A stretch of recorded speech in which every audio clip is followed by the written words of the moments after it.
So again, welcome. I just wanted to give you a quick overview of the program.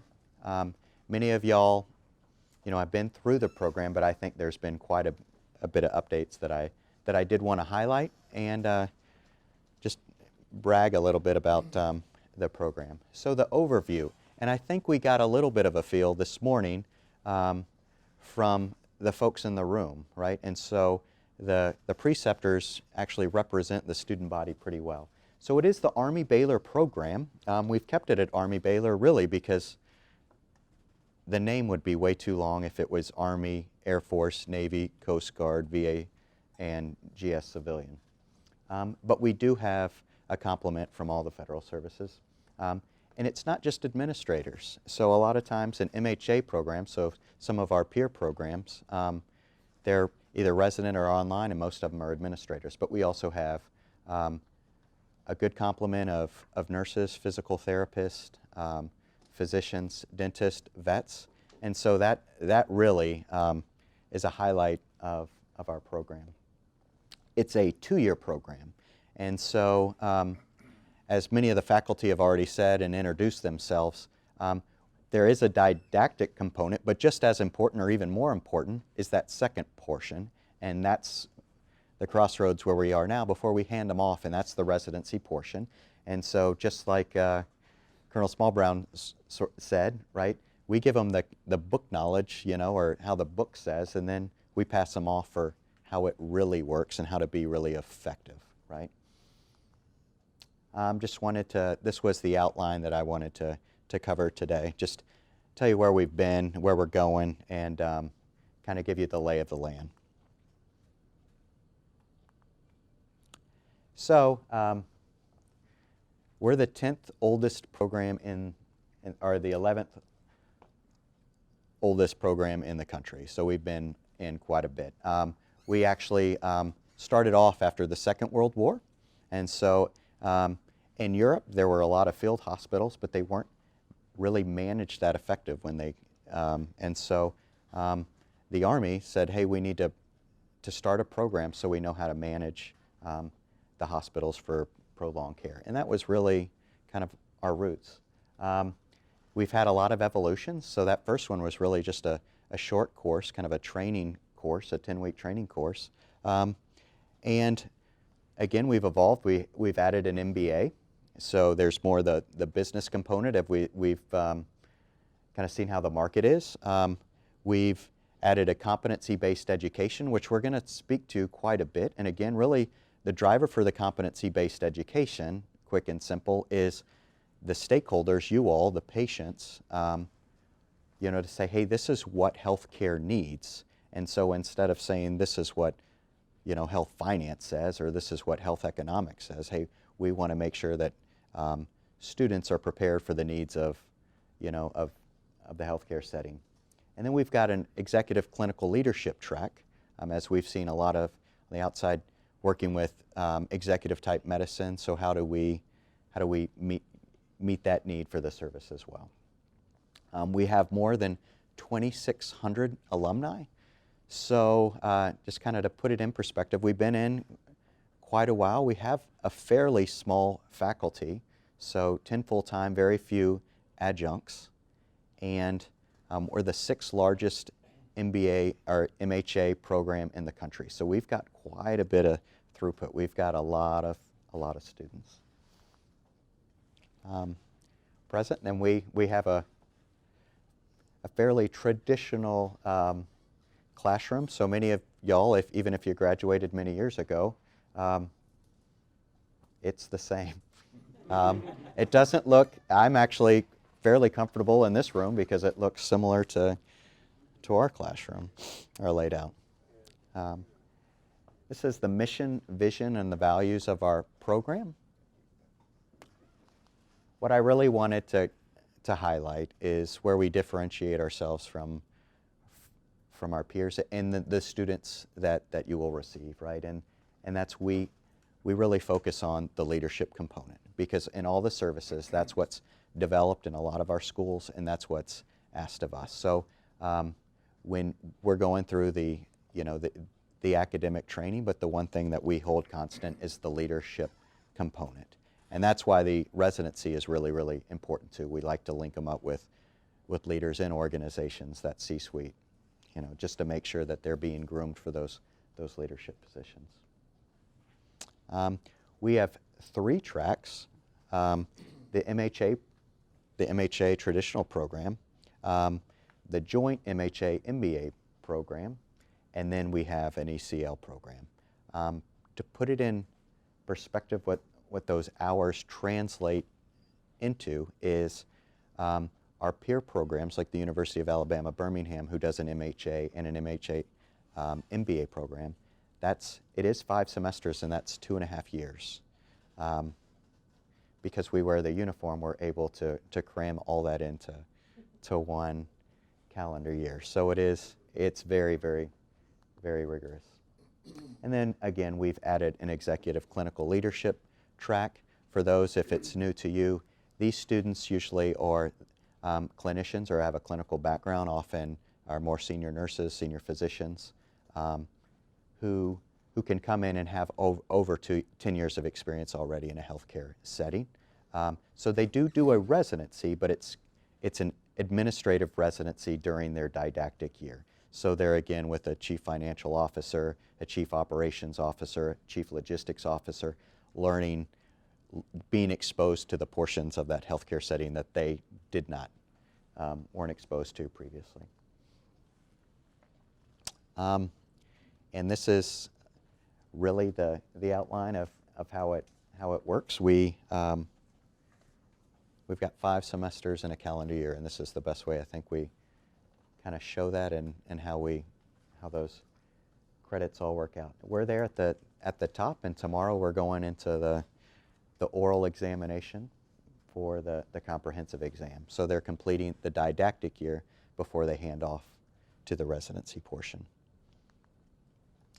I mentioned the oral boards purposefully, so this is kind of how we work on this kind of Bloom's taxonomy educational kind of track. So the first several semesters, we're just, they're getting exposed to the new information. So they're just kind of learning the ins and outs, the knowledge portion, right? And so about a semester ago, we started incorporating, more of the classes that, for those who will be here for the oral boards, that they're going to see, where kind of situation-based kind of questions, so they understand to analyze and are able to incorporate what they know to answer and be able to meet the needs of an organization, right? So we're really moving into this application knowledge where kind of we give them a textbook question, and the intent before they get to your portion of the residency is they've got a little feel for that, and now they get to see it in a real working environment and get to see the experts and the leadership deal with those issues. And so they're prepared kind of to watch, and follow. I wanted to highlight a couple of things that we've done over this past year.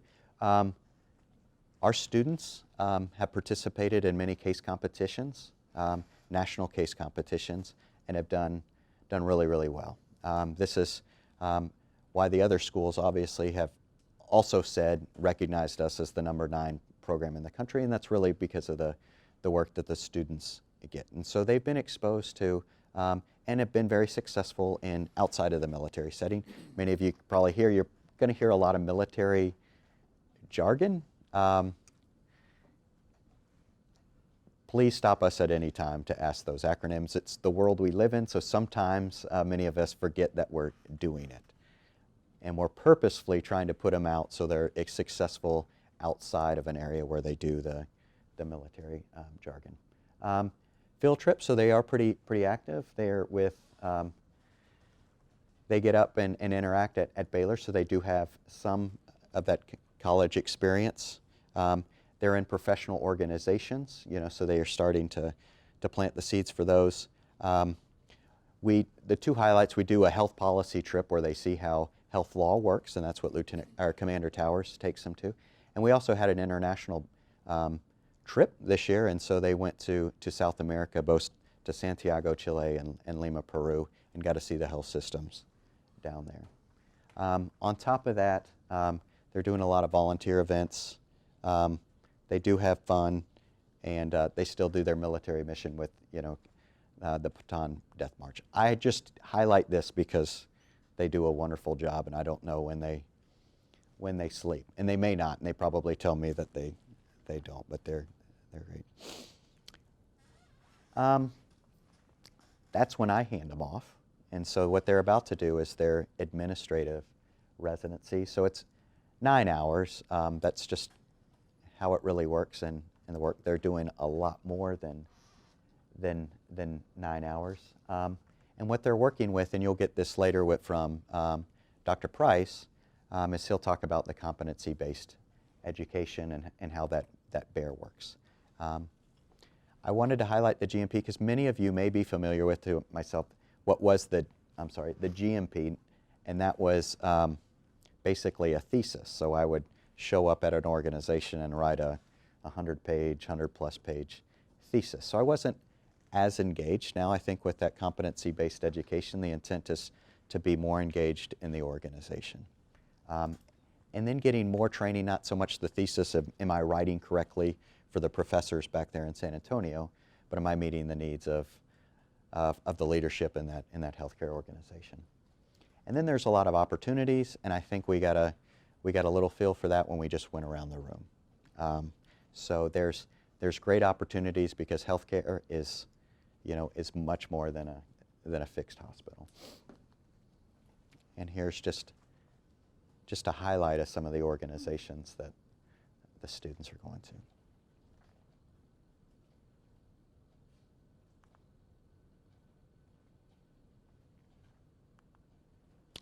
So I kind of wanted to touch really quick, ended on our future. So LEADS-based competency model. LEADS is just the acronym, for it's multi-service across all the services. That's their acronym, and that we're developing competencies based on the needs of the federal service. The DHA, you may have heard that they're combining all the working with the services. I think Colonel Retired Bain was talking about the moving towards the DHA, and that's where we see the future. So we're preparing and making sure students are positioned best for that. Collaborations and partnerships, integral to the education. So again, that's why we've partnered with folks outside of the military, and one of the reasons we're here at UT Health, because we do actually do quite a bit of collaborations with local colleges as well. And then want to still focus on research, which is driving to the new knowledge. One of the benefits of our faculty is we do go pretty quick. So there's not as much continuity as there is in other programs. The nice thing is we're getting new faculty that are just coming out of programs. So we're really on top, and the faculty are on the latest and greatest information. And so what we want to do is make sure that we're sharing that with you all, the organizations, and with the students. Separating the programs, so the MHA dual degree, it is CAMI accredited, which is the programmatic accreditation for the MHA program, and we were recently ranked number 9 in the country with over 100 colleges. So I think good setting. The MBA portion is AACSB accredited, right? So we're meeting, if you can think about the Joint Commission standards, there's some overlap, but not completely. So we're making sure that's been a challenge, but important enough to us and to the students is that we're accredited by both institutions. And on your left is Dean Manis. He'll be here later today, and he's the dean of the business school and one of our great partners up at Baylor Waco.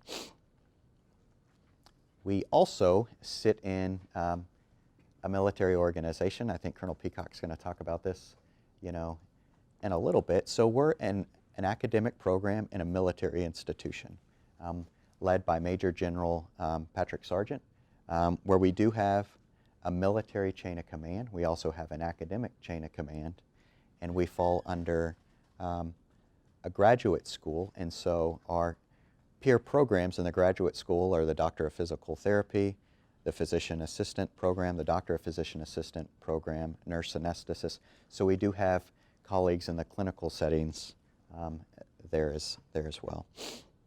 And then our academic partner just up the road, Baylor University in Waco, which is a top-tier program working towards Carnegie level research 1, which is good for all of us trying to push the research. The current initiatives that we've got focus on readiness, so the folks in uniform, that's really what we've been asked by our leadership to make sure that soldiers, sailors, airmen, and Marines are ready, and so that our focus has been on how do you set a system, that allows and it enables that. We're working on development of health services research, again, as we move to one system to make sure that we're making informed decisions. I mean, in this dynamic environment, we want to make sure that we're making the best informed transitions. We're always working through faculty transition. That's the nature of our business. And then the role of the executive, both for the individual service and in the role of a combined service or even joint services. So when I've said joint, it's not just Army, Air Force, Navy, but we've talked a lot about, and the services have, about doing joint ventures both with the VA inter-service and with our civilian colleagues. So want to understand that we're successful in all of those. And I think we've got a pretty quick, pretty fast schedule, so I think we can, if you've got any questions, please let me know during the break, and I can address those, and if they're really important, I can put those out as well. You do have my card, I think, in the folder, and again, thank you very much for coming, and that's all I've got for the overview. I'll take one. Yes, sir.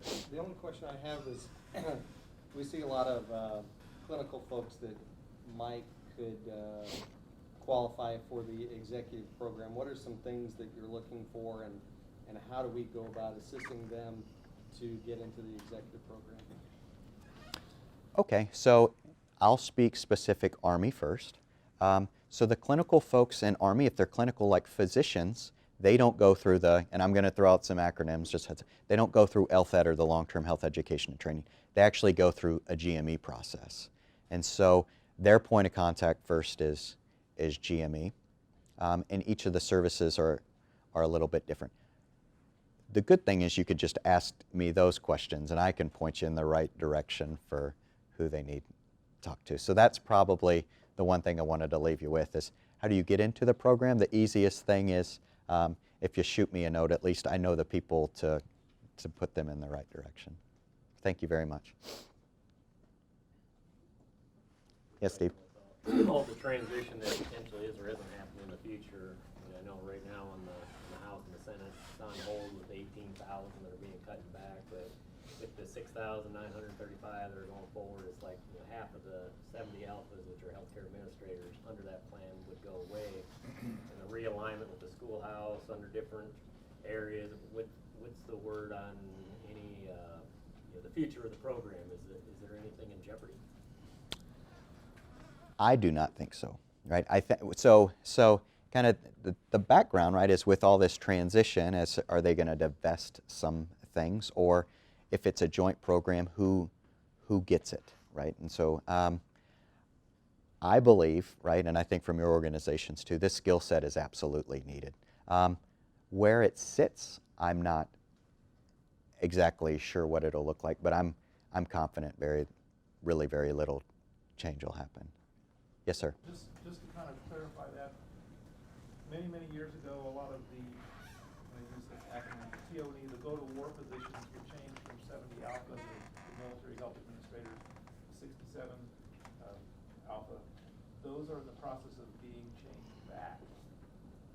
Just so you know, so it's not just the fixed facility administrator positions that we're going to be looking at filling, but also they're going to be reestablishing those deployable hospital administration roles as also 70 Alpha. So it will help foster that perspective of making sure that relevant from a readiness to go to war standpoint. I mean, that's a good point. So, I mean, you know, for those in the room that are, you know, retired military, so forth, I know myself and yourself there at Benning, you know, we changed our patch at the end of March.